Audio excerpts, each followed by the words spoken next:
Hello दोस्तों, कहानी को आगे बढ़ाते हुए उसके तीसरे भाग में अब बूढ़ी काकी की ये अवस्था क्यों उसे रोना चिल्लाना पड़ रहा, क्यों ठीक से भोजन नहीं मिला, तो उसकी वजह लेखक अगले पैराग्राफ में बताते हैं।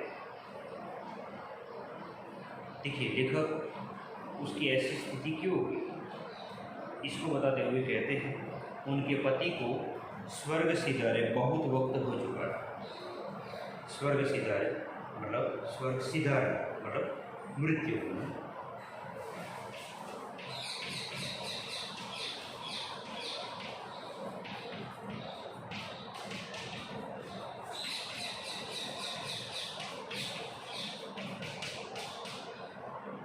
ये भी मुहावरे में आप ले सकते हैं।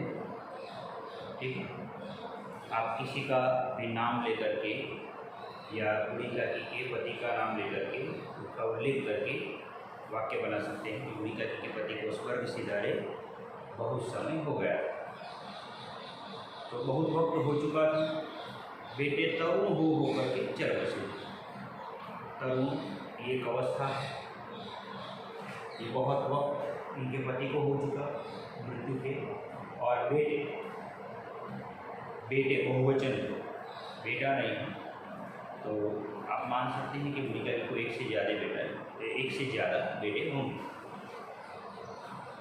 तरुण अवस्था जो आप लोग जानते हैं 13 से 17 साल के तक की जो अवस्था वो तरुण अवस्था, मतलब उस वक्त इनके बेटे 13 से 17 साल की अवस्था के बीच में तरुण होकर के चल बसे थे। चल बसना वो भी है मृत्यु। अब एक भतीजे के सिवाय और कोई न था, तो अब उसके संबंध में, उसके नज़दीकी संबंध में कौन रह गया? उसका एक भतीजा, जिसका उल्लेख हमने पात्र परिचय में किया। उसी भतीजे के नाम उन्होंने अपनी सारी संपत्ति लिख दी। तो वह उसका जो भतीजा है, उस भतीजे के नाम उनके हिस्से की सारी संपत्ति उन्होंने लिख दी थी। अब भतीजे का परिचय आता है, लेखक उसके भतीजे को लाते हैं। बुद्धिराम ने सारी संपत्ति लिखवाते समय खूब लंबे चौड़े वादे किए। क्या है भतीजे का नाम? बुद्धिराम। और देखिए, जब हमारा स्वार्थ होता है, किसी की जमीन जायदाद अपने स्वार्थ के लिए और हमारे हिस्से में ही आने वाली, ये स्वार्थ जब होता है तब हम उससे लंबे चौड़े वादे करते हैं। लंबे चौड़े वादे करना मतलब बड़े बड़े वचन देना कि मैं तुम्हारे ये करूँगा वो करूँगा। तो बुद्धिराम ने भी खूब लंबे चौड़े वादे किए थे, किंतु वे सब वादे केवल कुली डिपो के दलालों के दिखाए हुए सब्जबाग थे। लेकिन ये सारे वादे कैसे थे? लेखक ने उसकी तुलना की है कुली डिपो के दलालों की वादों की तरह। कुली डिपो मतलब जो कुली लोग काम करते हैं, वे भी बड़ी बड़ी डींगे मारते हैं, हाँकते हैं, झूठे झूठे वादे करते हैं। उसके दलाल झूठे झूठे वादे करते हैं। तो बिल्कुल वैसे ही थे। और इसके लिए शब्द, इस झूठे वादों के लिए लेखक ने शब्द रखने सब्जबाग। सब्जबाग होना,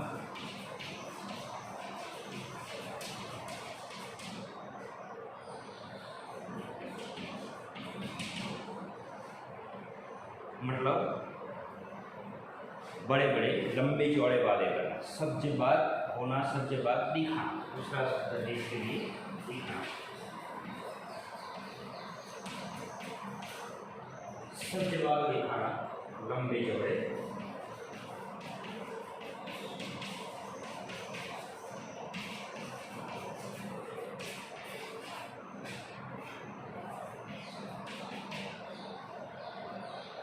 तो ये मुहावरा है, सब्जबाग दिखाना, सब्जबाग होना, लंबे चौड़े वादे करना।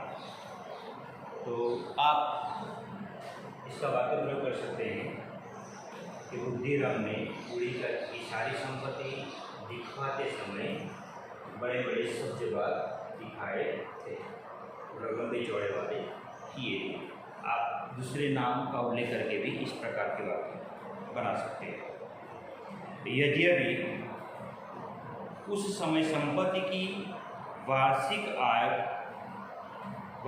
आय कम न थी, तथापि बूढ़ी काकी को पेट भर भोजन की भी कठिनाई से मिलता था। तो संपत्ति अपनी सारी बूढ़ी काकी ने बुद्धिराम के नाम कर दी। यद्यपि ये शब्द है, इसकी संधि संस्कृत में भी होती यदि प्लस अभी, फिर भी स्टार्ट होता है।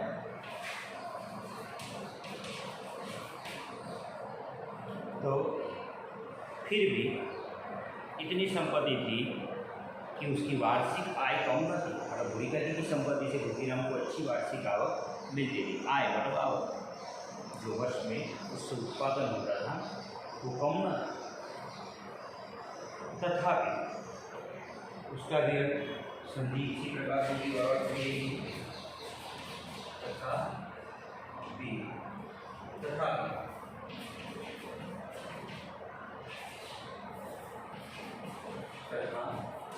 प्लस अभी,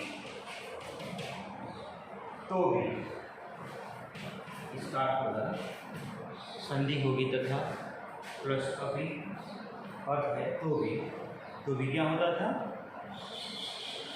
तो भी बूढ़ी काकी को पेट भर भोजन भी कठिनाई से मिलता था। तो संपत्ति सारी उसके नाम कर दी, उसकी वार्षिक आवक कम न थी, फिर भी उसे ठीक से खाना नहीं मिलता था। अब ये बुद्धिराम किस प्रकार से व्यवहार करता था बूढ़ी काकी के साथ, ये पैराग्राफ में लेखक ने क्लियर किया। अब हम आगे बढ़ते हैं। अब जो प्रारंभ में लेखक ने तुलना की थी बूढ़ों और बच्चों के बीच की, मतलब बचपन और बुढ़ापा दोनों बिल्कुल समान।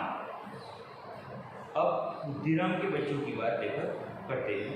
लड़कों का बूढ़ों से स्वाभाविक विद्वेष होता ही है। लड़कों और बूढ़ों में स्वाभाविक विद्वेष, मतलब बच्चे बहुत बोल करते खेलते कूदते तो बूढ़ों को अच्छा नहीं लगता, और बूढ़े बहुत बोल करते तो बच्चों को अच्छा लगता।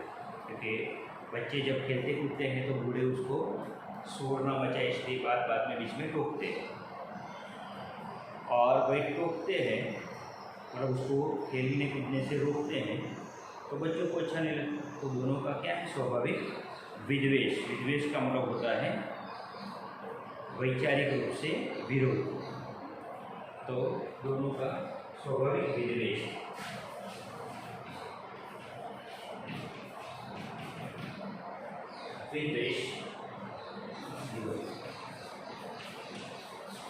बच्चों और बूढ़ों का स्वाभाविक विरोध होता ही है।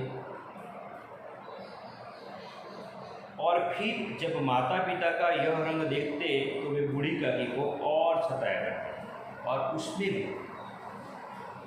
जब माता पिता ही उनका तिरस्कार करते हो, उनका अनादर करते हो, तब बच्चे इन्हीं माता पिताओं से, माँ बाप से ही सीखते हैं कि जब मेरे माता पिता ही इनका आदर नहीं करते, इनको धिक्कारते हैं, तो हम भी धिक्कारते, क्योंकि बच्चे अपने पारिवारिक वातावरण से ही सीखते हैं।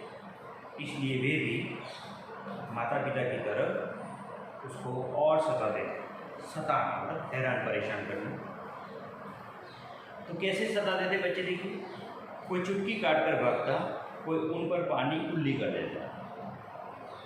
चुटकी खानी गुजरा देना, और पानी की कुल्ली करना मतलब पानी मुँह भरी ने कोगड़ों कर गुजरा देना। तो उस प्रकार मुंह में पानी भर के उस पर कुल्ली कर देता था।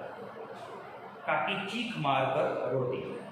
लेखक ने पहले ही बताया कि उनकी इंद्रियां शिथिल हो चुकी थी, अगर हाथ पैर ठीक से काम करते तो भी डंडा लेकर के पीछे भाग, लेकिन ये स्थिति तो है नहीं। इसलिए बूढ़ी काकी क्या करती, केवल चीख मारकर रोती।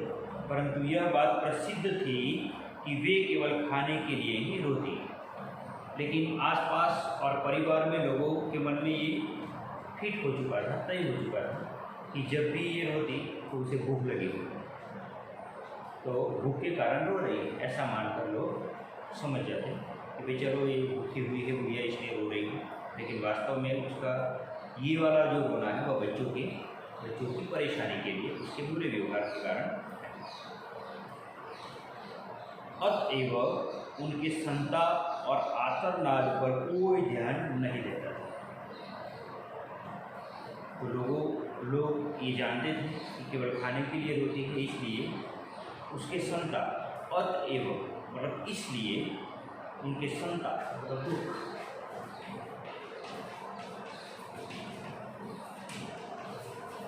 और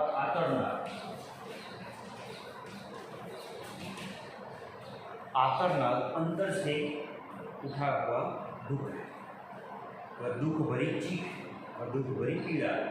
तो आतरनाद का होगा दुख भरी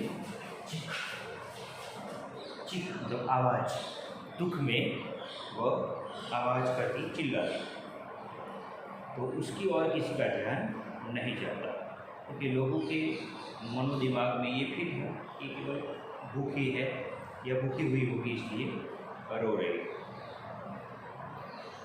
तो बच्चे किस प्रकार का व्यवहार बुढ़ी काकी के साथ करते थे, ये लेखक ने इस पैराग्राफ में समझा है। आगे एक और पात्र को लाकर लेखक बुढ़ी काकी का अनुराग भी बताते हैं। संपूर्ण परिवार में यदि काकी से किसी का अनुराग था तो वो बुद्धिराम की छोटी लड़की लाडली। देखिए बुद्धिराम उसके दोनों बेटे,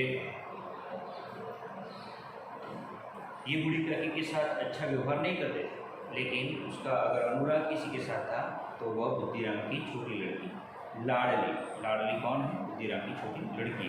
पहले भी पात्रों में हमने कहा। अब इसका बुढ़ी काकी के साथ अच्छा व्यवहार क्यों है? अनुराग मतलब प्रेम, उसका अनुराग क्यों है?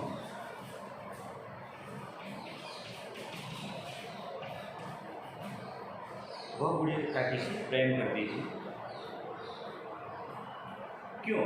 तो लाडली अपने दोनों भाइयों के डर से अपने हिस्से की मिठाई या चबैना बुढ़ी काकी के पास बैठकर खाया करती थी। देखिए दोनों भाई, अपने दोनों बड़े भाई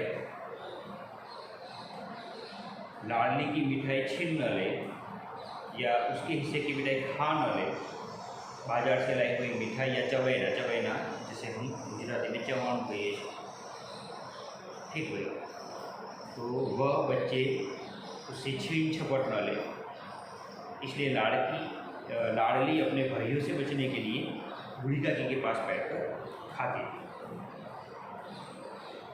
यही उसका रक्षागार। बुढ़ी काकी क्या थी? लाडली के लिए रक्षागार। तो रक्षागार का मतलब है सुरक्षा का स्थान या सुरक्षित स्थान। बुढ़ी काकी के पास वह अपनी मिठाई या कोई वस्तु खाने के लिए चली जाती थी, वहाँ उनके दोनों भाई नहीं जाते थे, इसलिए बुढ़ी काकी के पास बैठकर वह शांति से खाते थे। और यद्यपि काकी की शरण उनकी लोलुपता के कारण महंगी पड़ती, लेखक बड़े मजे हुए कहते कि काकी की शरण में लाडली जाती, लेकिन काकी की लोलुपता के कारण काकी की शरण उसे महंगी पड़ती। क्यों काकी की लोलुपता? क्यों? क्योंकि काकी भी लाडली को अपने गोद में बिठाकर उसे अच्छी अच्छी बातें करके, उसे फुसला करके, उसके साथ साथ मिठाई और चीज़ें खाने लगती। तो दोनों साथ मिलकर खाते, तो काकी कभी कभी ज़्यादा भी खा लेते, तो इसलिए उसे महंगी तो पड़ती।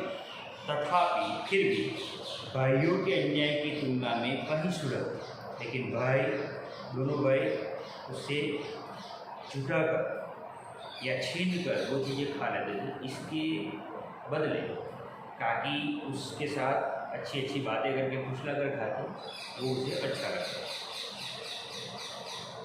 इस स्वार्थानुकूलता ने उन दोनों में सहानुभूति का आरोपण कर दिया था। इस स्वार्थानुकूल शब्द है स्वार्थानुकूलता संधि होगी इसकी स्वार्थ प्लस अनुकूलता।